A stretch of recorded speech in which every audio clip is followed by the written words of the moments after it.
For early civilizations, the ocean wasn't a highway. It was a massive, churning wall that kept the world's greatest empires isolated from one another. But here, on the coral stone shores of the Horn of Africa, a network of cities emerged to bridge that gap. This is the skyline of Mogadishu. Along with Zeila and Berbera, these densely packed, multi-story metropolises acted as the central axis of the ancient global economy. For a long time, 19th-century colonial historians assumed these elaborate coastal hubs must have been built by foreign settlers from Arabia or Persia.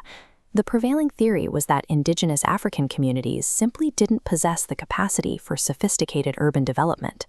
The archaeological record proves otherwise.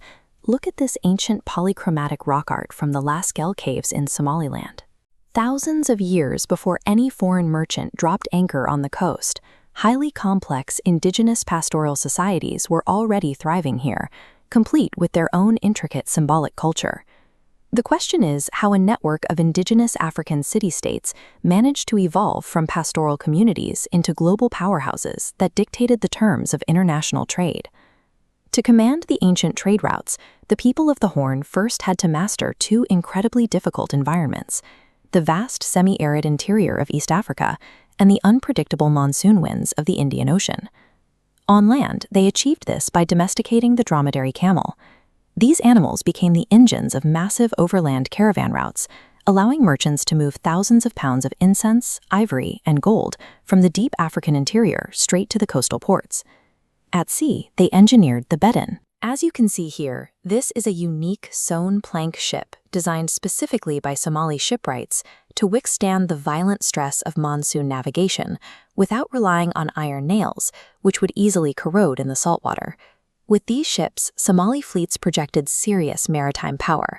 When Roman naval forces established a presence near Arabia, Somali and Arab merchants successfully blocked Indian traders from accessing Arabian ports, deliberately forcing the flow of Indian commerce directly into independent Somali markets.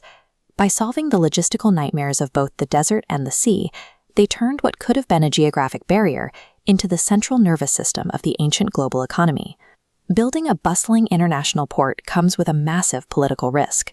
When your city is flooded with wealthy foreign merchants backed by large empires, you have to figure out how to keep them from simply taking over.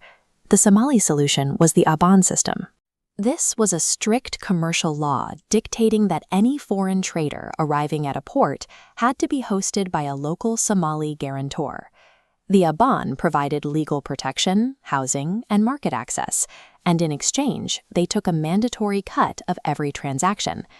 Their control extended far beyond local taxation. They actively manipulated global supply chains, most notably through the ancient cinnamon trade. Roman and Greek buyers were convinced that cinnamon grew naturally in the Horn of Africa. In reality, Somali merchants were buying bulk shipments from Indian and Southeast Asian vessels, keeping the true geographic origin a tightly guarded secret, and flipping the spice to the Roman Empire at staggering markups. We trace this network on documents like this map of the Periplus of the Erythraean Sea. Notice how centrally the Horn of Africa sits along these shipping lanes. Out of these ports flowed frankincense, ivory, and gold, traveling north to feed Egypt and Rome.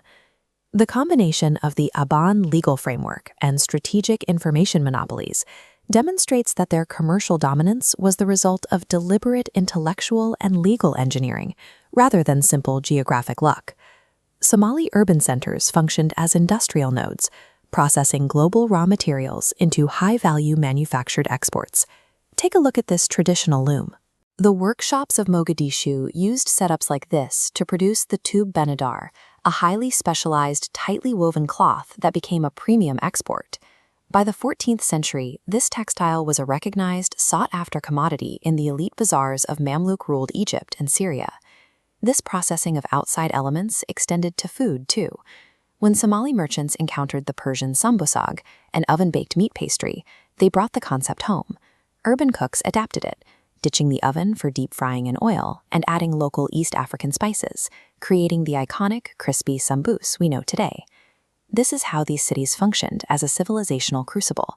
They absorbed ideas and materials from across the Indian Ocean, adapted them to fit their own local culture, and then projected them right back out onto the global stage.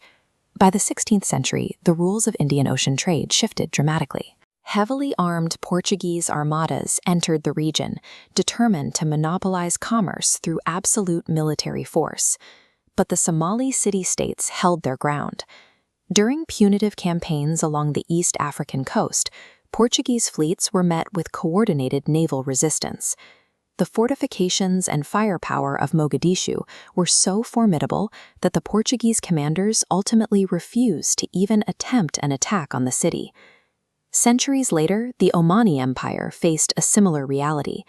The Omanis never conquered Mogadishu. Instead, their sultan paid tribute and rent just to keep representatives in the city. Even as the 19th and 20th centuries brought European interests, the legal foundations held firm. Colonial powers could lease or buy infrastructure, but the land itself remained legally recognized as Somali-owned. We can still see the physical evidence of this endurance today. This standing coral stone minaret is a remnant of that deeply rooted infrastructure, architecture that outlasted the rise and fall of global empires and the pressure of foreign occupation.